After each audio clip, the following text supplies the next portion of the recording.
ಎಲ್ಲರಿಗೂ ನಮಸ್ಕಾರ. ನನ್ನ ಯೂಟ್ಯೂಬ್ ಚಾನಲ್ಗೆ ಸ್ವಾಗತ. ಪ್ರಥಮ BComನ ವಿದ್ಯಾರ್ಥಿಗಳೇ, ಇವತ್ತಿನ ಈ ವಿಡಿಯೋದಲ್ಲಿ ಅಮರನಾಥ ದರ್ಶನ, ಶಿರಂಕಲ್ಲು ಈಶ್ವರ ಭಟ್ಟ ಬರೆದಂತಹ ಅಮರನಾಥ ದರ್ಶನ, ಇದರ ಪ್ರಶ್ನೋತ್ತರಗಳನ್ನು ಇಂದಿನ ವಿಡಿಯೋದಲ್ಲಿ ನಾವು ಗಮನಿಸ್ತಾ ಹೋಗೋಣ. ಮೊದಲಿಗೆ 8 ಅಂಕಗಳ ಪ್ರಶ್ನೆ. ಮೊದಲ ಪ್ರಶ್ನೆ, ಪಂಚತರಣಿಯಿಂದ ಅಮರನಾಥವರೆಗಿನ ಯಾತ್ರೆಯ ಅನುಭವಗಳು ಅಮರನಾಥ ದರ್ಶನ ಪ್ರವಾಸ ಕಥನದಲ್ಲಿ ಹೇಗೆ ಚಿತ್ರಿತವಾಗಿದೆ ವಿವರಿಸಿ. ಅಥವಾ ಇನ್ನೊಂದು ಪ್ರಶ್ನೆ ಈ ರೀತಿ ಕೊಡಬಹುದು: ಪಂಚತರಣಿಯಿಂದ ಅಮರನಾಥದ ಗುಹಾ ಪ್ರವೇಶದ ತನಕ ಲೇಖಕರು ಅನುಭವಿಸಿದ ರೋಮಾಂಚನಕಾರಿ ಅನುಭವಗಳನ್ನು ವಿಶದಪಡಿಸಿರಿ. ಈ 2 ಪ್ರಶ್ನೆಗಳಿಗೆ ಒಂದೇ ಉತ್ತರ ಯಾವುದು ಅಂತ ನೋಡ್ತಾ ಹೋಗೋಣ. ಪಂಚತರಣಿಯಿಂದ ಅಮರನಾಥಕ್ಕೆ 5 ಮೈಲು ದೂರವಿದೆ. ಆದರೆ ದಾರಿ ಮಾತ್ರ ಬಹಳ ಕಠಿಣವಾದುದು. ಎಡಗಡೆ ಆಳವಾದ ಪ್ರಪಾತ, ಬಲಗಡೆ ಎತ್ತರವಾದ ಪರ್ವತ, ನಡುವೆ 2 ಅಡಿ ಅಗಲದ ಕಾಲು ದಾರಿ. ದಾರಿಯಲ್ಲಿ ಅಲ್ಲಲ್ಲಿ ಹಿಮದ ಹಾಸುಗಲ್ಲುಗಳು, ಏರು ತಗ್ಗುಗಳು. ಇಂತಹ ಕಠಿಣವಾದ ದಾರಿಯಲ್ಲಿ ರಕ್ತ ಹೆಪ್ಪುಗಟ್ಟಿಸುವ ಚಳಿಯನ್ನು ಸಹಿಸಿಕೊಂಡು ಲೇಖಕರು ತಮ್ಮ ಪಂಜಾಬಿ ಸಹಯಾತ್ರಿಕರೊಂದಿಗೆ ಮುಂದೆ ಸಾಗುತ್ತಾರೆ. ಅವರು ಏರುತ್ತಿರುವ ಪರ್ವತದ ಕೆಳಗೆ ಪಂಚತರಣಿಯ ಬಯಲು ಹಾಯಾಗಿ ಮಲಗಿತ್ತು. ತುಸು ದೂರದಲ್ಲಿ ಪಂಚತರಣಿ ಸರೋವರದ ಉತ್ತರ ತೀರ ಗೋಚರಿಸುತ್ತದೆ. ಅಲ್ಲಿರುವ ರುದ್ರ ಭೀಕರ ದೃಶ್ಯ ಎದೆನಡುಗಿಸುವಂಥದ್ದು. ಉತ್ತರ ದಿಕ್ಕಿನಲ್ಲಿ ಎತ್ತರವಾದ ಹಿಮಾಚ್ಛಾದಿತ ಪರ್ವತ ಬಾಯ್ತೆರೆದು ನಿಂತಿದ್ದರೆ, ಅದರ ಮಧ್ಯದಲ್ಲಿರುವ ವಿಶಾಲವಾದ ಗುಹೆಯೊಳಗಿಂದ ಹಿಮ ಸುರಂಗದ ಮೂಲಕ ಭಯಂಕರವಾದ ಜಲಪ್ರವಾಹ ಪ್ರಪಾತ ರೂಪದಲ್ಲಿ ಸರೋವರದೊಳಗೆ ಧುಮುಕುತ್ತಿತ್ತು. ಕತ್ತಲು ತುಂಬಿ ಕಪ್ಪಾದ ಕಂದರದೊಳಗಿಂದ ನೊರೆ ನೊರೆಯಾಗಿ ಹರಿದು ದೂರಕ್ಕೆ ಹಾರುತ್ತಿರುವ ನದಿಯ ಭೀಕರ ದೃಶ್ಯವನ್ನು ಕಂಡು ಅದರಿಂದ ಉಂಟಾದ ಸಿಡಿಲಿನಂತಹ ಗರ್ಜನೆಯನ್ನು ಕೇಳಿ ಎಲ್ಲರೂ ತತ್ತರಿಸಿ ಕ್ಷಣಕಾಲ ಸ್ತಬ್ಧರಾಗುತ್ತಾರೆ.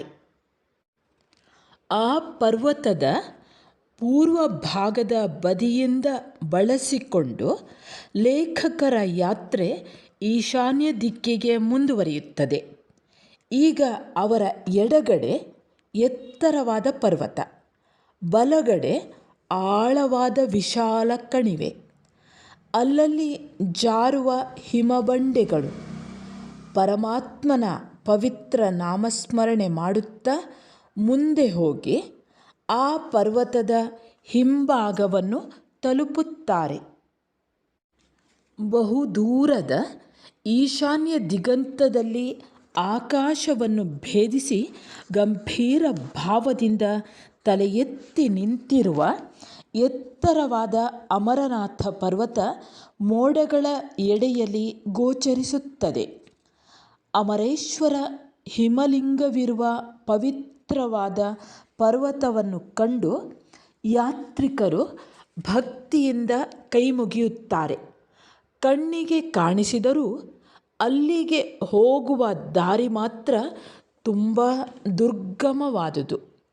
ಮುಂದೆ ಒಂದು ಇಕ್ಕಟ್ಟಾದ ಕೊರಕಲು ಕಣಿವೆಯ ಮೂಲಕ ಲೇಖಕರ ಪ್ರಯಾಣ ಮುಂದುವರಿಯುತ್ತದೆ. ಅದನ್ನು ಪ್ರವೇಶಿಸಿದೊಡನೆಯೇ ಸಹಿಸಲು ಸಾಧ್ಯವಿಲ್ಲದಷ್ಟು ಕಠಿಣವಾದ ಚಳಿ ಆವರಿಸುತ್ತದೆ. ಎಡಬಲಗಳಲ್ಲಿ ಗೋಡೆಯಂತೆ ನೇರವಾಗಿಯೂ ಅತ್ಯಂತ ಎತ್ತರವಾಗಿಯೂ ಇರುವ ಪರ್ವತ ಶ್ರೇಣಿಗಳು, ಮಧ್ಯದಲ್ಲಿ ಹಿಮದ ಹಲಗೆ ಹಾಸಿರುವ ಕಣಿವೆ. ಪರ್ವತಗಳ ತಪ್ಪಲಲ್ಲಿ ದಪ್ಪವಾದ ಹಿಮದ ರಾಶಿ ಬೆಳೆದಿದೆ. ಈ ರಾಶಿ ಅಲ್ಲಲ್ಲಿ ಕರಗಿ ನೀರಾಗಿ ಹರಿದು ಕಣಿವೆಗೆ ಇಳಿಯುತ್ತದೆ.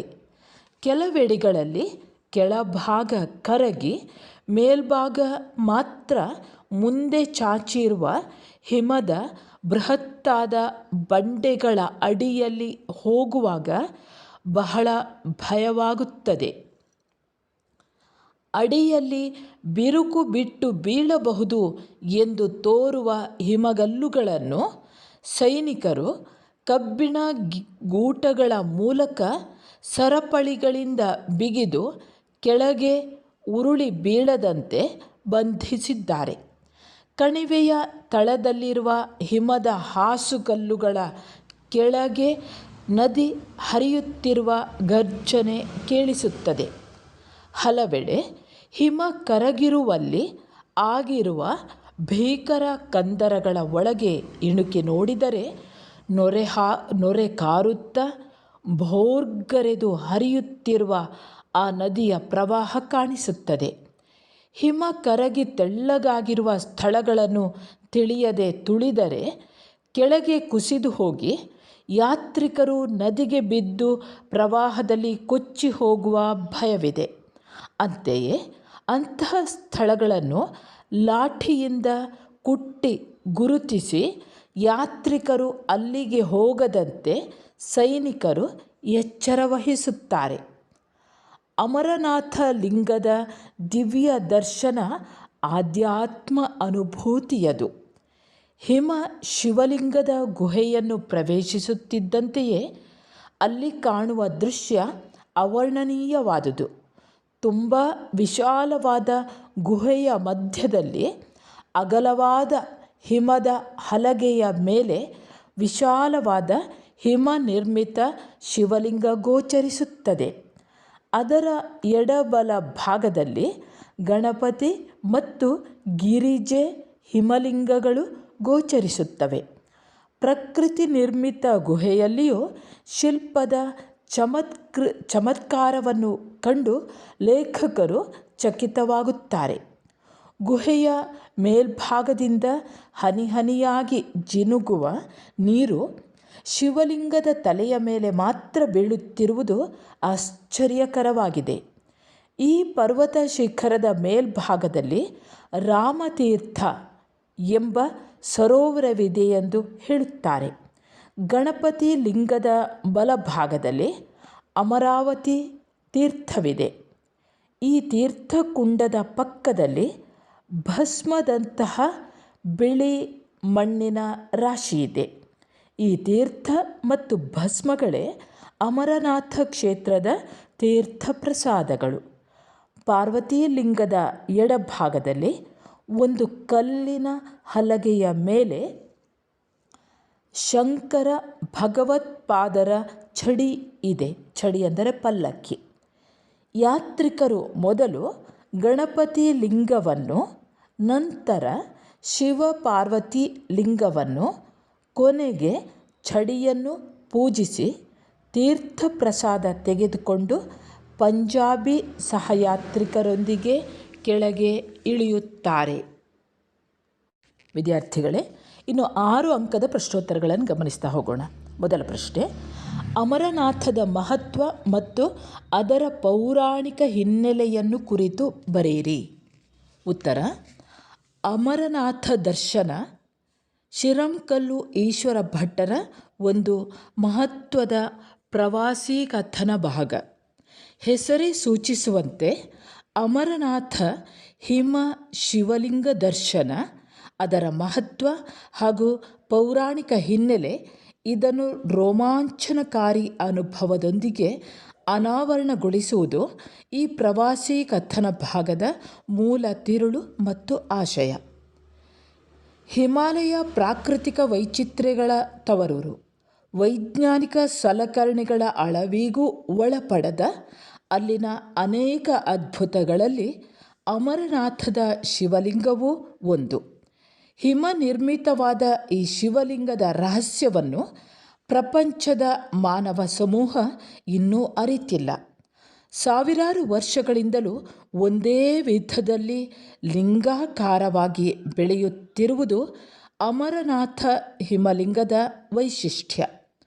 ಪ್ರಪಂಚದ ಇತರ ಯಾವ ಪ್ರದೇಶದಲ್ಲಿಯೂ ದೊರೆಯದ ಇನ್ನೊಂದು ವೈಶಿಷ್ಟ್ಯ ಅಮರನಾಥ ಲಿಂಗದಲ್ಲಿ ಅಡಗಿದೆ. ಅದು ಏನೆಂದರೆ, ಹುಣ್ಣಿಮೆಯ ದಿನ ಪೂರ್ಣಚಂದ್ರನಂತೆಯೇ ಪೂರ್ಣವಾಗಿ ಬೆಳೆವ ಈ ಲಿಂಗ ಮರುದಿನದಿಂದ ಕ್ರಮೇಣ ಕರಗಲಾರಂಭಿಸುವುದು ಹಾಗೂ ಅಮಾವಾಸ್ಯೆಯ ದಿನ ಮಾಯವಾಗಿ ಮರುದಿನದಿಂದ ಪುನಃ ಬೆಳೆಯಲಾರಂಭಿಸುವುದು ವಿಜ್ಞಾನಿಗಳ ಶೋಧನೆಗೂ ಒಳಪಡದ ಒಂದು ವೈಚಿತ್ರ್ಯ ಇದು. ಅಮರನಾಥ ಕ್ಷೇತ್ರಕ್ಕೆ ಮಹತ್ವ ಬರಲು ಪೌರಾಣಿಕ ಕಥೆಯಿದೆ. ಒಂದು ಸಲ ಗಿರಿಜೆ ಅಂದರೆ ಶಿವನ ಹೆಂಡತಿ ತನಗೆ ಆತ್ಮದ ಅಮರತ್ವವನ್ನು ತಿಳಿಸಬೇಕು ಎಂದು ಕೇಳುತ್ತಾಳೆ. ಅವಳ ಒತ್ತಾಯಕ್ಕೆ ಮಣಿದ ಶಿವ ಗಿರಿಜೆಯೊಂದಿಗೆ ರಹಸ್ಯಮಯವಾದ ಹಿಮಾಲಯ ಪರ್ವತಕ್ಕೆ ಬಂದು ಅಲ್ಲಿ ಪಾರ್ವತಿಗೆ ಆತ್ಮದ ಅಮರತ್ವವನ್ನು ಬೋಧಿಸತೊಡಗುತ್ತಾನೆ. ಆದರೆ ಗಿರಿಜೆ ಆ ಕಥೆಯನ್ನು ಕೇಳುತ್ತಾ ಕೇಳುತ್ತಾ ನಿದ್ರೆ ಮಾಡುತ್ತಾಳೆ. ಇದನ್ನು ಅರಿತ ಗಿಳಿ ಮರಿಯೊಂದು ಗಿರಿಜೆಯಂತೆಯೇ ಗುಟ್ಟಿ ಆತ್ಮದ ಅಮರತ್ವವನ್ನು ಶಿವನ ಮುಖೇನ ಕೇಳಿ ತಿಳಿಯುತ್ತದೆ. ಗಿರಿಜೆ ಮಲಗಿದುದನ್ನು ಅರಿಯದ ಶಿವ ಆ ಕಥೆಯನ್ನು ಹೇಳಿ ಮುಗಿದ ಬಳಿಕ ಈ ಸತ್ಯ ಗೊತ್ತಾಗುತ್ತದೆ. ಗಿರಿಜೆಗೆ ಆತ್ಮದ ಅಮರತ್ವದ ರಹಸ್ಯವನ್ನು ತಿಳಿಯುವ ಸುಯೋಗ ತಪ್ಪಿ ಹೋಗುತ್ತದೆ. ಗಿಳಿ ಮರಿಯು ಮುಂದೆ ವೇದವ್ಯಾಸರ ಮಗನಾಗಿ ಶುಕ ಮಹರ್ಷಿ ಎನಿಸಿ ವಿಶ್ವವಿಖ್ಯಾತನಾಗುತ್ತಾನೆ. ಇದು ಒಂದು ಪುರಾಣದ ಕಥೆ. ಇನ್ನು ವಿದ್ಯಾರ್ಥಿಗಳೇ, ಮುಂದಿನ ಪ್ರಶ್ನೆ. ಅಮರನಾಥ ಲಿಂಗದ ದಿವ್ಯ ದರ್ಶನದ ಸಂದರ್ಭವು ಅಮರನಾಥ ದರ್ಶನ ಬರಹದಲ್ಲಿ ಹೇಗೆ ಮೂಡಿ ಬಂದಿದೆ ಚರ್ಚಿಸಿರಿ. ಉತ್ತರ: ಹಿಮಾಲಯ ಪರ್ವತದ ಅನೇಕ ಅದ್ಭುತಗಳಲ್ಲಿ ಅಮರನಾಥ ಲಿಂಗವು ಅಥವಾ ಹಿಮನಿರ್ಮಿತ ಶಿವಲಿಂಗವೂ ಒಂದು. ಕಾಶ್ಮೀರ ಪ್ರದೇಶದ ಉತ್ತರಕ್ಕೆ ಇರುವ ಎತ್ತರದ ಗಿರಿಯೊಂದರ ಮಧ್ಯದಲ್ಲಿ ವಿಶಾಲವಾದ ಗುಹೆಯೊಳಗೆ ಅಮರನಾಥ ಹಿಮಲಿಂಗ ನೆಲೆಸಿದೆ. ಅಮರನಾಥ ಹಿಮಾಲಯದ ಮಧ್ಯದಲ್ಲಿ ಹಿಮಮಯವಾದ ಗಿರಿ ಶಿಖರಗಳ ನಡುವೆ ನೆಲೆಸಿರುವ ಪವಿತ್ರ ಕ್ಷೇತ್ರವಾಗಿದೆ. ಅಲ್ಲಿ ಮೃಗ ಪಕ್ಷಿಗಳ ಮತ್ತು ಮನುಷ್ಯರ ಸಂಚಾರವಿಲ್ಲ. ವನಸ್ಪತಿಗಳು ಬೆಳೆಯುವುದಿಲ್ಲ. ಆಹಾರದ ಅನುಕೂಲತೆಯಿಲ್ಲ. ವಸತಿಗೆ ಯೋಗ್ಯವಾದ ವಾತಾವರಣವಿಲ್ಲ. ಅಂತೆಯೇ ಅಲ್ಲಿ ಅಮರನಾಥ ದೇವರಿಗೆ ದೇವಾಲಯವಿಲ್ಲ. ಶಾಶ್ವತವಾದ ನಿತ್ಯ ಪೂಜೆಯ ವ್ಯವಸ್ಥೆ ಇಲ್ಲ. ಕ್ಷೇತ್ರವಿಧಿ ಮತ್ತು ಅರ್ಚನೆಗಳನ್ನು ಮಾಡಿಸಲು ಅರ್ಚಕರ ಅನುಕೂಲತೆಯಿಲ್ಲ. ಪರ್ವತದ ಮಧ್ಯದಲ್ಲಿ ಪ್ರಾಕೃತಿಕವಾಗಿ ನೆಲೆಸಿರುವ ವಿಶಾಲವಾದ ಗುಹೆಯೇ ಅಮರನಾಥನ ದಿವ್ಯ ದೇವಾಲಯ.